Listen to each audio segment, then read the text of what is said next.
Hello students, how are you all? I hope you all are fine. This is class 7th NCERT Maths solution and this is our chapter number 2, fractions and decimals. You have learned fractions and decimals in earlier classes. The study of fractions included proper, improper and mixed fractions as well as their addition and subtraction. We shall now learn multiplication and division of fractions as well as of decimals. Okay, so let's start. First of all, let's take a quick revision about fractions. Okay, what is fraction? A fraction simply tells us how many parts of a whole we have. Okay, you can recognize a fraction by a slash. Slash क्या होता है? जैसे कि यहाँ पे a by b हमने लिखा हुआ है, ये this is called a fraction where a is called numerator and b is called denominator. So ये बात आपको याद रखनी है, ठीक है. Now let's see the types of fractions. There are 3 types of fractions: proper fraction, improper fraction and mixed fraction. What is improper fraction and proper fraction? Let's see. Proper fraction. A proper fraction is a fraction whose numerator is smaller than the denominator. जिसका numerator denominator से छोटा होता है वो proper fraction होते हैं, ठीक है. Let's see an example. 4/7, 3/5, 2/9. इन सब के numerator छोटे हैं denominator से. ओके. Improper fraction क्या होते हैं? A improper fraction is a fraction whose numerator is greater than the denominator. इसमें जस्ट अपोजिट होता है proper fraction का. इसमें क्या होता है कि numerator जो होता है वो denominator से बड़ा होता है. जैसे कि यहाँ पे एग्जाम्पल है 7/5, 4/3, 9/4. इन सब के numerator बड़े हैं denominator से. Now see mixed fraction. What is mixed fraction? When a whole number is combined with a fraction, it is called a mixed fraction. ये क्या होता है कि जब whole number combined होता है एक fraction के साथ तो उसे mixed fraction बोलते हैं. एग्जाम्पल में देखते हैं, जैसे यहाँ पे 1/3 है तो 1 is a whole number and 1/3 is a fraction. सो ये combination हो गया whole number और fraction का. सो ये क्या हो जाता है पूरा फिर मिक्स्ड फ्रैक्शन. इस पूरे को हम मिक्स्ड फ्रैक्शन कहते हैं. इसी तरीके से बहुत सारे एग्जांपल हम देख सकते हैं, ठीक है. Now let's see the exercise 2.1. इसके फर्स्ट क्वेश्चन में हमसे क्या करने के लिए कहा है? इसमें कहा है सॉल्व क्वेश्चन 1.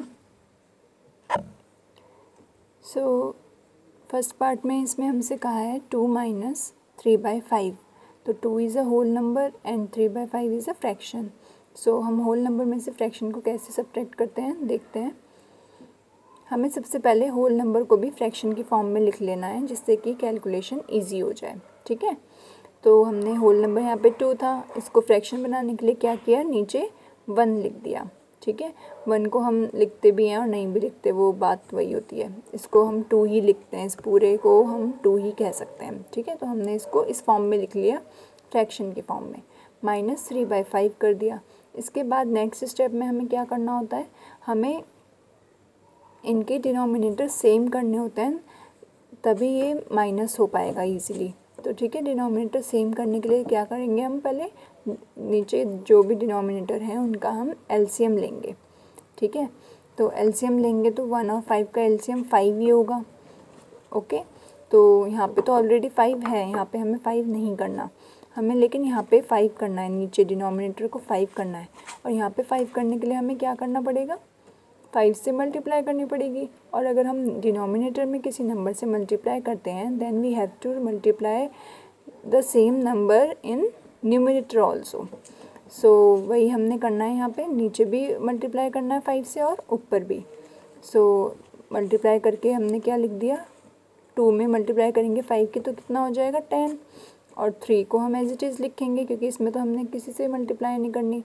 और नीचे क्या आ जाएगा, एलसीएम को हम यहाँ पे लिख लेते हैं 5 हमने कॉमन ले लिया, ठीक है, कॉमन होता है तो हम इसको एक ही बार में नीचे लिख लेते हैं और ऊपर मल्टीप्लाई करके जो भी आया वो लिख लेंगे। मीन्स 2 में मल्टीप्लाई की थी 5 की तो 10 आ गया, -3 एज इट इज़ रहेगा तो 3 लिख लिया। 10 - 3 = 7, so 7/5 is our answer. Second part में हमसे कहा है 4 + 7/8, इसमें हमें एडिशन करना है, ठीक है। तो सबसे पहले क्या काम करना है, हमें होल नंबर को फ्रैक्शन में चेंज करना है, ठीक है। तो 4/1 लिख लिया यहाँ पे भी, + 7/8 = क्या हो जाएगा, 1 और 8 का एलसीएम 8, और नीचे यहाँ पे 8 करने के लिए क्या करना पड़ेगा, 8 से मल्टीप्लाई। सो 8 से ऊपर नीचे मल्टीप्लाई किया हमने, यहाँ पे 32 आ गया, +7 वही रहेगा। सो 32 + 7 = 39/8। Now let's see the third part of this question. यहाँ पे 3/5 + 2/7 दे रखा है। तो अब हमें क्या करना है, सबसे पहला काम हमारा यही है कि हमें डिनोमिनेटर सेम करने हैं, उसके बाद ही हम उसको ऐड और सब्ट्रैक्ट कर सकते हैं, ठीक है। तो यहाँ पे 5 और 7 सेम तो नहीं है, तो सबसे इनको सेम करने के लिए क्या करना पड़ता है, हमें इनका एलसीएम लेना पड़ता है। तो 5 और 7 का एलसीएम हमने लिया है यहाँ पे, 5 × 1 = 5 एंड 7 को as it is note down किया, then 7 × 1 = 7, 5 × 7 it means 35 is LCM. So यहाँ पे हमने 35 लिख लिया। अब जो भी एलसीएम आता है वही हमें इन दोनों फ्रैक्शंस में नीचे करना होता है। जैसे कि यहाँ पे 35 है तो हमें नीचे यहाँ डिनोमिनेटर में 35 ही चाहिए और यहाँ पे भी हमें 35 ही करना है, ठीक है। तो 5 को 35 करने के लिए क्या करना पड़ेगा, 7 से मल्टीप्लाई करनी पड़ेगी, और 7 से मल्टीप्लाई करेंगे नीचे तो क्या करना होगा, ऊपर भी 7 से मल्टीप्लाई करनी पड़ेगी। सो वही हमने किया है, यहाँ पे 35 दोनों में सेम ही हो जाएगा, तो हमने 35 को एज यहाँ पे कॉमन लिख लिया। उसके बाद 3 में मल्टीप्लाई की 7 की, 3 × 7 = 21 यहाँ लिख लिया, प्लस 2 में मल्टीप्लाई करेंगे 5 की, क्यों, 7 में मल्टीप्लाई करेंगे 5 की तो वो 35 हो जाएगा। सो ऊपर भी हमें 5 से मल्टीप्लाई करनी पड़ेगी, मीन्स 2 × 5 = 10। सो कितना हो गया ये, 21 + 10 = 31 /35। सो ये हमारा आंसर हो गया। क्वेश्चन 4, 9 / 11 - 4 / 15। यहाँ पे भी सेम वही प्रोसेस करना है हमें। 11 और 15 का एलसीएम ले लेंगे, जो कि आ जाएगा हमारा 165। 165 आ गया। अब हमें नीचे यहाँ 165 करने के लिए 11 को क्या करना पड़ेगा, 15 से मल्टीप्लाई, 15 से ऊपर नीचे मल्टीप्लाई की, यहाँ पे 135 आ गया, माइनस 15 को 165 करने के लिए क्या करना पड़ेगा, 11 से मल्टीप्लाई। सो 11 से यहाँ पे मल्टीप्लाई करेंगे ऊपर नीचे, यहाँ पे 44 आ जाएगा। सो 135 - 44 = 91 एंड यहाँ पे एलसीएम इसके नीचे एज इट इज़ चलता रहेगा। So this is our answer. Let's see the fifth part of this question, which is 7/10 + 2/5 + 3/2। यहाँ पे 3 हमारे पास फ्रैक्शंस हैं, तो इससे हमें घबराना नहीं है, ठीक है। 3 है तो हमें 3 नंबर का एलसीएम लेना है।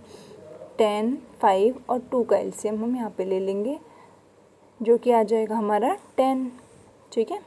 सो 10 को हम कॉमन लिख लेंगे, 10, फिर उसके बाद यहाँ पे 10 तो ऑलरेडी है, यहाँ पे तो हमें कुछ नहीं करना, तो 7 को हमने एज इट इज़ लिख लिया, प्लस 5 को 10 करने के लिए क्या करना पड़ेगा, 2 से मल्टीप्लाई, क्योंकि 5 2 × 10 होते हैं। सो 2 से ऊपर नीचे मल्टीप्लाई की तो क्या आ जाएगा, यहाँ पे 2 2 = 4। 2 में मल्टीप्लाई की हमने 5 की, तभी तो वो 10 होगा। सो 5 से यहाँ पे भी मल्टीप्लाई करेंगे, 3 5 = 15। ऊपर सारे नंबर्स लिख लिए हमने, देन उनका सम कर दिया, 26 / 10 हो गया। अब हमने ये 13 / 5 कहाँ से आया, हमने इसको सिंपलेस्ट फॉर्म में चेंज कर दिया। अब सिंपलेस्ट फॉर्म क्या होती है, हम देखते हैं न्यूमरेटर और डिनोमिनेटर दोनों किसी एक कॉमन नंबर से डिवाइड हो रहे हैं या नहीं हो रहे, ठीक है। सबसे पहले स्टार्ट करेंगे 2 से ही, ठीक।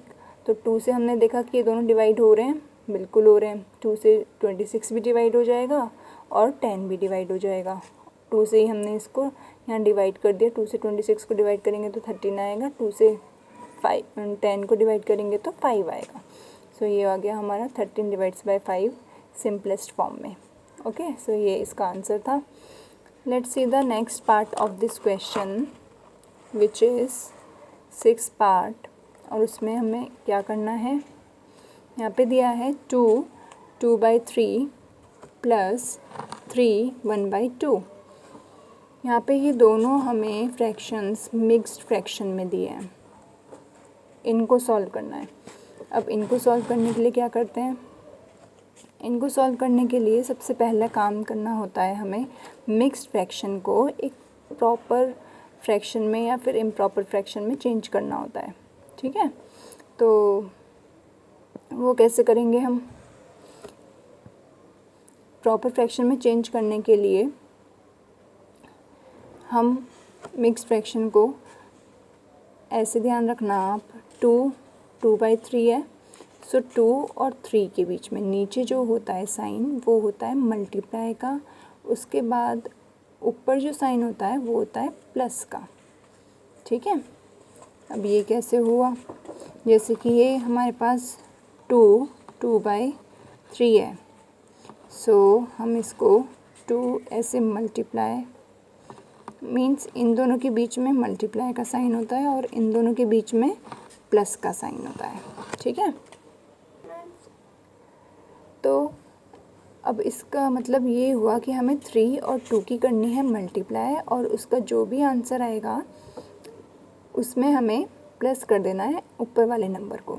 ठीक है, जैसे कि हम इसको इस तरीके से लिख सकते हैं, 2 × 3 प्लस 2 डिवाइड्स बाय 3। 3 तो 3 ही रहेगा, नीचे 3 है यहाँ पे, सो वो कहीं नहीं जाएगा, वो वहीं रहेगा, लेकिन ऊपर क्या हमें ऐसे करना होता है। ठीक है, ये रूल आपको याद रखना है मिक्स्ड फ्रैक्शन को प्रॉपर फ्रैक्शन में चेंज करने के लिए। यही किया फिर हमने यहाँ पे 2 × 3 = what 6, सो 6 + 2 डिवाइड्स बाय 3। 6 + 2 = क्या 8, सो ये आगे यहाँ पे 8 divides bye 3, plus same process यहाँ पे करना है हमें। 3 की 2 में मल्टीप्लाई करेंगे 6 आ जाएगा, प्लस 1 कर देंगे 7 हो जाएगा, ऊपर आगे 7 और नीचे रहेगा 2, 7/2। अब इसके बाद हमें क्या करना है, अब हमारे पास 2 प्रॉपर फ्रैक्शन आ गए। ठीक है, अब हम नीचे वही सेम प्रोसेस करेंगे जो हमने अभी पहले किया था। 3 और 2 का एलसीएम लेंगे जो कि आ जाएगा 6 आ गया, 6 को लिख लिया हमने। 3 को 6 करने के लिए क्या करना पड़ेगा, 2 से मल्टीप्लाई किया हमने 8 में, तो कितना आ गया 16, और 2 को 6 करने के लिए 3 से मल्टीप्लाई करनी पड़ेगी, सो ऊपर नीचे 3 से मल्टीप्लाई की, 7 में 3 से मल्टीप्लाई करेंगे तो कितना आ जाएगा 21, सो 16 + 21 = 37 डिवाइड्स बाय 6। अब क्योंकि हमें क्वेश्चन में मिक्स्ड फ्रैक्शन में दिया हुआ था, इसलिए हम कोशिश करेंगे आंसर को भी हम मिक्स्ड फ्रैक्शन में ही दें। सो 6 को 37 डिवाइड्स बाय 6 है। अब इसे मिक्स्ड फ्रैक्शन में चेंज करने के लिए क्या करना पड़ेगा, 6 से हम 37 को डिवाइड करेंगे, ये हमने कर दिया यहाँ पे डिवाइड। 6 से 37 को डिवाइड करेंगे तो 6 × 6 = 36 हो गए, यहाँ पे आ गया 1। अब इसको हमें चेंज करना होता है इसी को मिक्स्ड फ्रैक्शन में। अब वो कैसे करते हैं, याद रखना आप, हमेशा ऐसे सर्कल चलता है इस तरीके से, यहाँ से स्टार्ट होके, ठीक है, हम यहाँ से स्टार्ट करते हैं, रिमाइंडर पे जाएंगे, देन यहाँ से यहाँ पे जाते हैं। सो ये मैं क्यों बता रही हूँ आपको, देखो जैसे यहाँ से चले हम तो ये वाला नंबर आ जाता है हमारा आगे, ये बन जाता है होल नंबर। उसके बाद जो रिमाइंडर होता है वो पहुँच जाता है ऊपर, और 6 की जगह पे रहता है। आपको ये कंफ्यूज नहीं होना कि हमें मतलब ये वाला 6 है कि ये वाला 6 है, ये क्या हो गया। नीचे वाला 6 जो नीचे वाला नंबर होता है डिनोमिनेटर सेम ही रहता है, वो यहाँ पे भी यही रहेगा, सिर्फ ये जो रिमाइंडर होता है ये ऊपर चला जाता है। ठीक है, और ये वाला आगे आ जाता है। इस तरीके से आप याद रखना है इसको। उसके बाद नेक्स्ट क्वेश्चन में भी हमें सेम यही करना है, सिर्फ यहाँ पे सब्ट्रैक्ट करना है। इसको हमने इन दोनों को प्रॉपर फ्रैक्शन में चेंज कर लिया तो कितना हो जाएगा, 17 divides bye 2 minus 29 divides bye 8, because 8 × 2 = 16 + 1 17 divides bye 2 and 8 3 ज़ा 24 प्लस 5 29 हो गए। देन 8 नीचे 8 ही रहेगा। अब उसके बाद क्या किया, 2 और 8 की हमने ले लिया एलसीएम। ओके, एलसीएम लेने के बाद क्या आएगा, 8 आएगा। 2 को 8 करने के लिए 4 से मल्टीप्लाई करनी पड़ेगी। 17 में 4 से मल्टीप्लाई करेंगे 68 हो जाएगा, माइनस 29। यहाँ तो किसी की मल्टीप्लाई नहीं करनी, तो 29 को एज इट इज़ लिख लिया। उसके बाद इनको सॉल्व कर लिया, यहाँ पे 39 डिवाइड्स बाय 8 आ गया, और फिर इसको हमने मिक्स्ड फ्रैक्शन में चेंज कर लिया। 8 से 39 को डिवाइड किया, 8 4 ज़ा 32, 7 हमारे पास रिमाइंडर बच गया, और जो चला जाएगा ऊपर, ये आ गया 7 ऊपर, और 8 तो नीचे रहेगा, और आगे क्या आ जाएगा, ये आ जाएगा हमारे पास। ठीक है, so 4 7 by 8 is our answer. Now let's come to the question number 2। Arrange the following in descending order. ये कुछ फ्रैक्शन दिए गए हैं, हमें इसमें बताना है कि डिसेंडिंग ऑर्डर क्या होगा इनका। अब वो कैसे हम चेक करेंगे, वो चेक करने के लिए भी हमें सबसे पहले इनके डिनोमिनेटर सेम करने पड़ेंगे, तभी हमें पता चलेगा कि कौन सा फ्रैक्शन कितना बड़ा है, ठीक है, और कितना छोटा है। सो सेम करने के लिए क्या करना पड़ेगा, एलसीएम लेना पड़ेगा। सेम वही प्रोसेस है यहाँ पे भी। 9 3 21 का हमने एलसीएम ले लिया, वो आ जाएगा 63। उसके बाद हम 63 नीचे करना है, तो क्या करना पड़ेगा, 9 को 63 करने के लिए 7 से मल्टीप्लाई करना पड़ेगा। 7 से मल्टीप्लाई की, ऊपर भी सेम नंबर से मल्टीप्लाई करनी पड़ेगी। उसके बाद यहाँ पे 3 को 63 करने के लिए 21 से मल्टीप्लाई की, 21 को 63 करने के लिए 3 से मल्टीप्लाई की, ऊपर नीचे। सो हमारे पास मल्टीप्लाई करने के बाद कौन से फ्रैक्शन आ गए, 14/63, 42/63, 24/63। अब हम इजीली फाइंड आउट कर सकते हैं कि कौन सा फ्रैक्शन बड़ा है, कौन सा छोटा है, क्योंकि इनके डिनोमिनेटर सेम है, तो सिर्फ हमें इनके न्यूमरेटर देखने हैं। ठीक है, यहाँ पे न्यूमरेटर 14 है, यहाँ पे 42 है, यहाँ पे 24 है। सो सबसे बड़ा कौन सा होगा, 42 वाला। It means 2/3 fraction. ठीक है, उसके बाद 24 वाला होगा, इट मीन्स 8/21, एंड 14 वाला सबसे लास्ट में होगा, इट मीन्स 2/9। अब डिसेंडिंग ऑर्डर क्या होता है, बड़े से छोटा। ठीक है, डिसेंडिंग मीन्स कम होता हुआ। तो सबसे पहले हम सबसे बड़ा वाला लिखेंगे, मीन्स 42/63। उसके बाद 24/63, देन 14/63। फिर इनके जो रियल फ्रैक्शंस हैं, जो क्वेश्चंस में दिए गए थे, वो हमने लिख लिए। तो ये हमारा आंसर हो गया। ओके, सेम प्रोसेस हमें इसके सेकंड पार्ट में करना है। 5 7 एंड 10 का हमने एलसीएम ले लिया, वो आ गया 70। 70 करने के लिए हमने मल्टीप्लाई की 5 में 14 की, और ऊपर भी 14 की मल्टीप्लाई की। 7 को 70 करने के लिए 10 से मल्टीप्लाई की, ऊपर भी 10 से मल्टीप्लाई की, एंड 10 को 70 करने के लिए 7 से मल्टीप्लाई की, दोनों में। उसके बाद हमारे पास ये फ्रैक्शंस आ गए नए, फिर इनको हमने डिसेंडिंग ऑर्डर में लिख लिया, और इनके रियल फ्रैक्शंस जो क्वेश्चन में दिए गए थे वो लिख लिए। ये हमारा आंसर हो जाएगा। Let's come to the question number 3, which is in a magic square the sum of the numbers in each row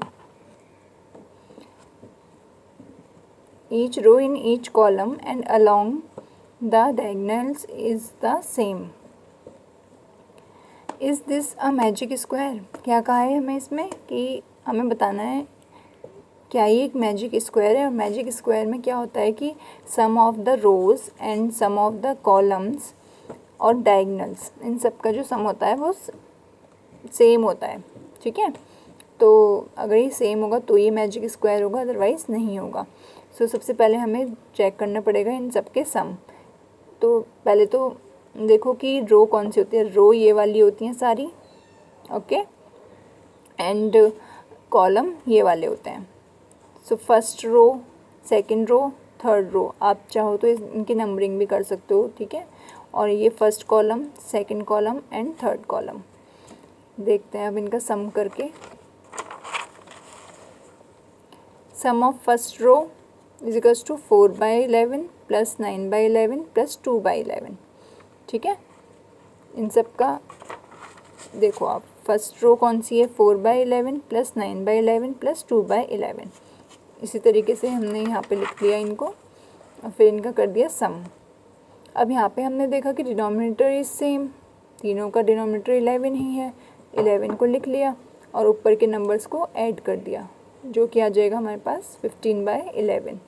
इसी तरीके से हम सम ऑफ सेकंड रो निकालेंगे, सम ऑफ थर्ड रो निकालेंगे and then sum of first column निकालेंगे, second column, third column. उसके बाद ये हमने निकाल लिए रो एंड कॉलम के सम। उसके बाद डायगनल्स, डायगनल्स का कैसे निकालेंगे सम? डायगनल कहाँ पे है हमारे?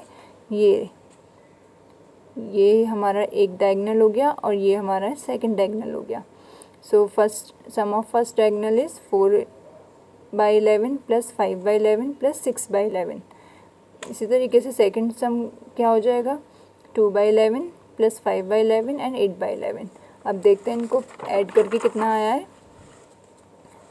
सम ऑफ फर्स्ट डायगोनल कितना आ गया हमारे पास? 15/11। सम ऑफ सेकंड डायगोनल कितना आ गया? 15/11। अब हम क्या देख रहे हैं कि सबका सम, फर्स्ट रो का सम भी 15/11 है, सेकंड का भी, थर्ड का भी, फर्स्ट कॉलम का भी 15/11 है, सेकंड का भी, थर्ड का भी, फर्स्ट डायगोनल का भी 15/11 है एंड सेकंड डायगोनल का भी। It means it is a magic square. Okay, let's come to the question number 4. A rectangle sheet of paper is 12 1/2 centimeter long and 10 2/3 centimeter wide. Find its perimeter. एक rectangular sheet है जिसकी length हमें पता है and breadth पता है, उसका parameter find out करना है। देखते हैं। लेंथ ऑफ, पहले जो हमें क्वेश्चन में दे रखा है वो हमें लिखना है। Length of a rectangle sheet is equals to 12 1/2 centimetre. ये मिक्स्ड फ्रैक्शन में है। सबसे पहला काम क्या करना है, हमें इसको प्रॉपर फ्रैक्शन में चेंज करना है।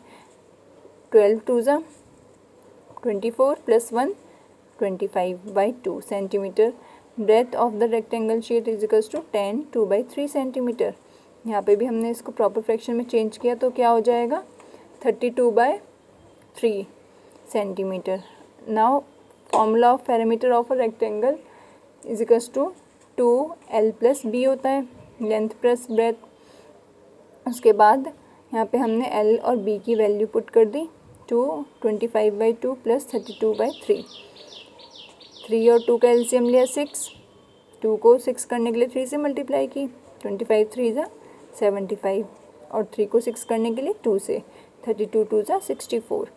सो 2 मल्टीप्लाई, ब्रैकेट का मीन्स होता है यहाँ पे मल्टीप्लाई का साइन है। ओके, सो 2 मल्टीप्लाई, इनको सम किया हमने तो 139 आ गया। 139 divides by 6 is equals to, फिर अब हमने यहाँ पे क्या किया है, हमने 2 से 6 को कट कर दिया। अब हम देख रहे हैं यहाँ पे मल्टीप्लिकेशन को इजी करने के लिए ना कट कर लेना चाहिए, नहीं तो फिर हम 139 में 2 की मल्टीप्लाई करते, देन हम उसको 6 से कट करते या फिर मतलब देखते आगे। इतना लंबा प्रोसेस करने से अच्छा है हमें यहाँ पे, अगर न्यूमरेटर से हम डिनोमिनेटर को कट कर सकते हैं, डिवाइड कर सकते हैं, और डिनोमिनेटर से न्यूमरेटर को, मींस ऊपर वाले नंबर से नीचे वाले को कट कर सकते हैं और नीचे वाले से ऊपर वाले को, अगर वो कट हो रहा है तो। यहाँ पे अब हम देख रहे हैं 2 ऊपर है, ये न्यूमरेटर है, ठीक है। इसके नीचे हम नीचे डिनोमिनेटर लिख सकते हैं 1, जो कि हम लिख भी सकते हैं नहीं भी। सो ऊपर हो गया 2, 2 से हमने यहाँ नीचे 6, पता चल रहा है कि 2 के टेबल में 6 आता है। सो 2 से हमने यहाँ कट कर दिया 6 को, 2 3 ज़ा 6, 3 हमने लिख लिया। 139 डिवाइड्स बाय 3 सेंटीमीटर, और इसको हमने मिक्स्ड फ्रैक्शन में चेंज कर दिया, वो आ जाएगा हमारा 46 1/3 centimetre. Now let's come to the question number 5. Find the parameter of triangle ABE, second the rectangle BCDE in this figure whose parameter is greater. हमें यहाँ पे एक ट्राइंगल और रेक्टेंगल दिए गए हैं, उनके हमें पैरामीटर फाइंड आउट करने हैं, देन बताना है कि किसका पैरामीटर ज़्यादा है। सबसे पहले हम ट्राइंगल ABE का पैरामीटर निकालेंगे। ट्राइंगल ये दिया गया है ABE, इसकी हमें तीनों साइड्स दे रखी हैं, ठीक है। तो देखते हैं पैरामीटर ऑफ ABE क्या हो जाएगा, sum of 3 sides of a triangle, यही तो पैरामीटर होता है ट्राइंगल का। So AB plus BE plus EA, इनकी जो वैल्यूज़ दे रखी थी वो हमने यहाँ लिख ली। उसके बाद मिक्स फ्रैक्शन को प्रॉपर फ्रैक्शन में चेंज कर दिया, एंड देन इनका एलसीएम लिया 2, 4, 5 का एलसीएम आ गया 20। 20 करने के लिए हमने यहाँ पे 2 को 20 करने के लिए 10 से मल्टीप्लाई कर दी, तो यहाँ पे 50 हो गया। इसी तरीके से इन सब में किया हमने और इनको प्लस कर दिया, 177/20 आ गया। इसको हमने मिक्स फ्रैक्शन में चेंज कर लिया। So this is our answer. ये हो गया हमारा फर्स्ट पार्ट। ये तो पैरामीटर हो गया ट्रायंगल का। अब हमें पैरामीटर निकालना है रेक्टेंगल का। अब रेक्टेंगल में आप लोग बोलोगे कि हमें तो सिर्फ एक ही चीज़ दे रखी है, यहाँ पे लेंथ और ब्रेथ की ज़रूरत चाहिए पड़ती है हमें, मतलब रेक्टेंगल का पैरामीटर फाइंड आउट करने के लिए। सो ये तो हमारी ब्रेथ है और ये हमारी लेंथ है। ओके, ये दोनों चीज़ें हमें इसमें दे रखी हैं और सिर्फ इनकी वैल्यूज़ पुट करके हमें पैरामीटर फाइंड आउट करना है। सो लेंथ हमें क्या दे रखी है, length of a rectangle BCDE is equals to 2 3/4 centimetre. इसको चेंज किया हमने प्रॉपर फ्रैक्शन में, 11/4 हो गया। देन ब्रेथ क्या दे रखी है, 7/6 centimetre. Parameter of the rectangle BCDE is equals to 2L+B। दोनों की वैल्यूज पुट की, इनको सॉल्व किया, हमारे पास आंसर आ गया 47/6 सेंटीमीटर इज इक्वल्स टू, इसको फिर हमने मिक्स फ्रैक्शन में चेंज कर लिया। तो ये पैरामीटर हो गया रेक्टेंगल का। अब हम कैसे पता करेंगे कि कौन सा पैरामीटर बड़ा है, ट्रायंगल का कि रेक्टेंगल का? तो हम देख रहे हैं यहाँ पे 177/20 है और यहाँ पे हमारे पास 46/6 है।